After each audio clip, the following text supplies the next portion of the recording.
It is quite stiff. I'm also going to do another mod, which only costs £40, takes maybe 15-20 minutes. I tried to put a brave face on it when I took it out for the test drive, but there's no getting around the fact that it felt absolutely awful. I might see if I can get a smaller wheel.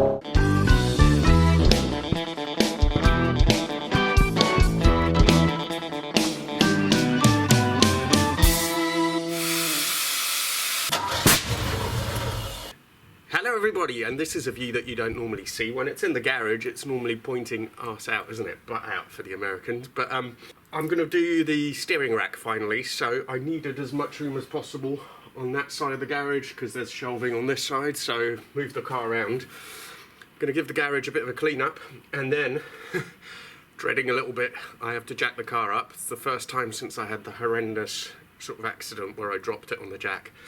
Jack it all up, get under it, take the steering rack out, rebuild it, use the new bushes, all the new bits that I've got that I'm really excited about, and yeah, it'll be done, so a couple of hours. And that's not all. In this episode, I'm also going to do another mod to the 308, which only costs £40, takes maybe 15-20 minutes to do, and I think will make the biggest difference of all to how this and any other 308 drives, even more than the work I'm doing to the steering rack.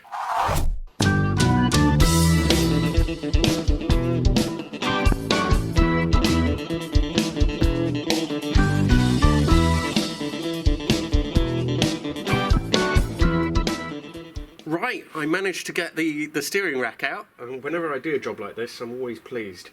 But it's not too hard, and once you know how to do it, it's actually pretty easy. I think there is a whole tutorial on YouTube, so I'm not going to bother talking you through the whole process, but just a couple of things to be aware if you are doing it.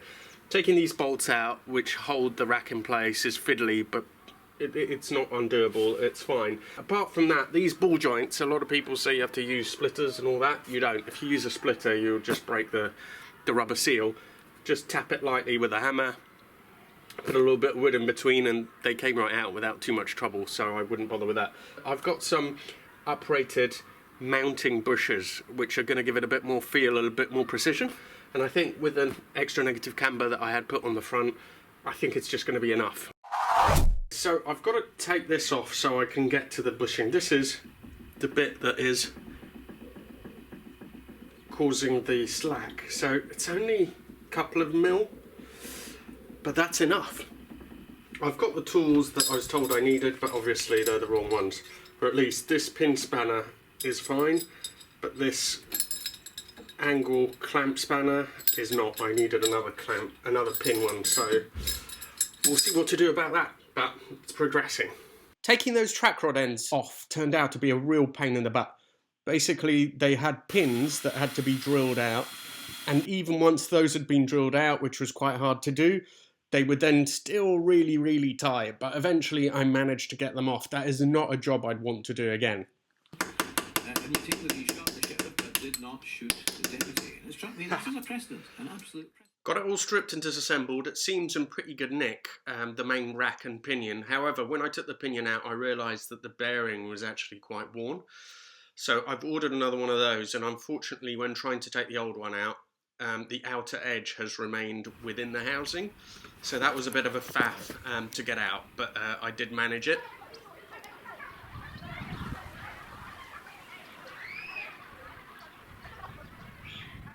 This is the bush that was causing the play in the steering rack. It's an inner with an outer metal sleeve.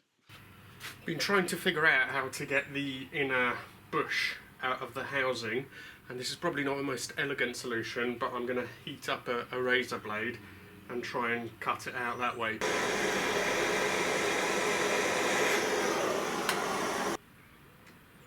That seems to have worked pretty well. Much easier than I thought it would be. So the next stage was to get the new bushings into the steel housing, and then to get that seated back in the steering column tube. Next job was to seat the new pinion bearing, and then after that building the track rod ends, at which stage we are pretty much ready to go with everything refurbed and ready to reassemble.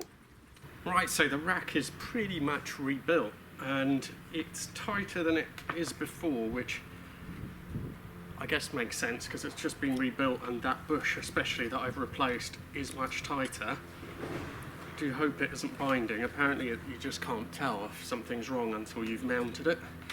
But, I mean, it feels fairly smooth to me. Although, having said that, it is quite stiff.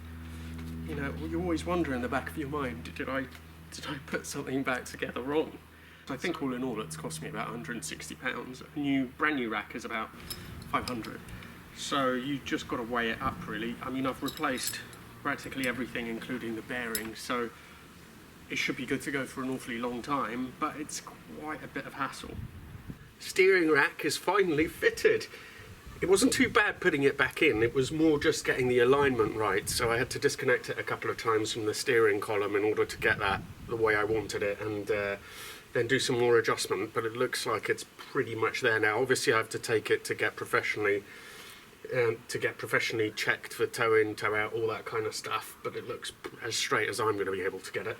Can't wait to try it, and I'm desperately hoping that there is a bit of difference to the way it drives compared to before. Well, I didn't really have time to take it out for a proper test, but I was so curious that I've just shot out very quickly, so I haven't got some of the external mics in place or anything like that, so sound quality will be what it is.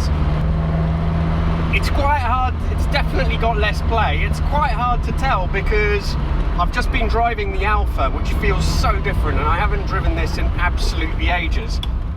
So I'm not really sure exactly if I can remember what it's supposed to feel like. It's does maybe feel a little bit like it's heavier than I remember it being, which it probably shouldn't be. Maybe it just needs a little bit of time to settle. So you see me here about 10 o'clock at night. Look what's there. The steering rack. So it had been binding. I tried to put a brave face on it when I took it out for the test drive, but there's no getting around the fact that it felt absolutely awful. And so I came back, and now as soon as I had a chance, an evening, I basically took it out, stripped it all completely again. I found some score marks on this side. There's a little screw here that holds the bush in place and stops the bush from sliding out. Someone had screwed it too far in. There were no washers when I had it, and I noticed something I missed before. It actually scored the steering rack itself, the shaft. I rubbed that down with emery paper to smooth out what happened. I've put some washers there to make sure that doesn't happen again. And I've generally done some more work to try and loosen it off. And it's a bit better. I think it's probably okay to go on the car. So, but what a nightmare. Okay everyone, the steering rack is back in. I've now become a champion at taking them out and putting them back in. And attempt number 2.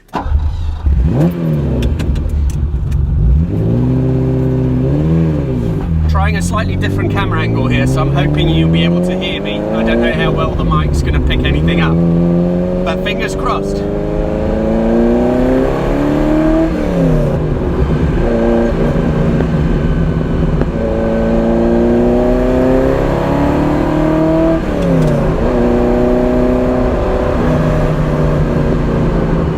Well, I can tell you that finally, finally it feels like a different car. Oh, the steering is so much better.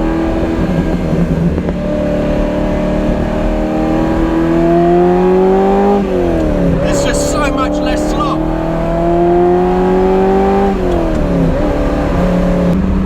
I haven't had a chance yet to take it to do the geo, so obviously this is just with my setup, but the wheel is now straight and the car goes straight. I'm not sure what it is doing in terms of toe in, toe out, so that will help it even more, but at the moment it's definitely much improved.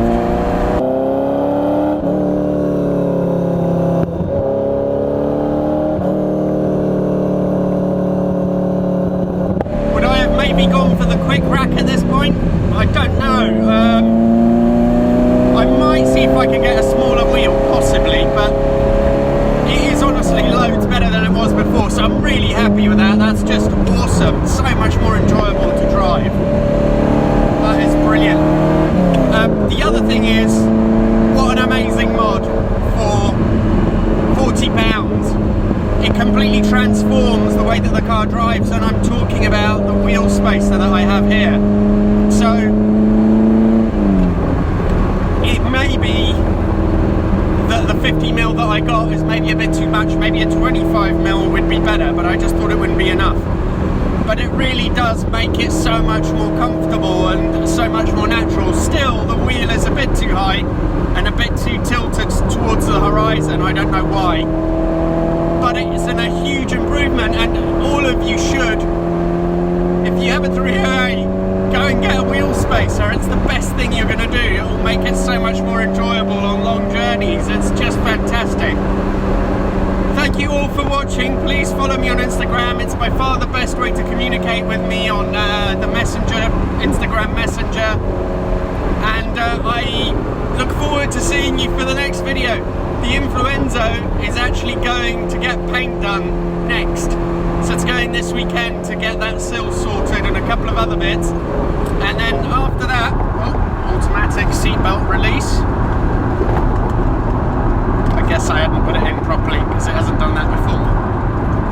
No, it's not clicking in. Added safety feature to make you feel insecure, so you don't go too fast. Right now it's definitely clicked in.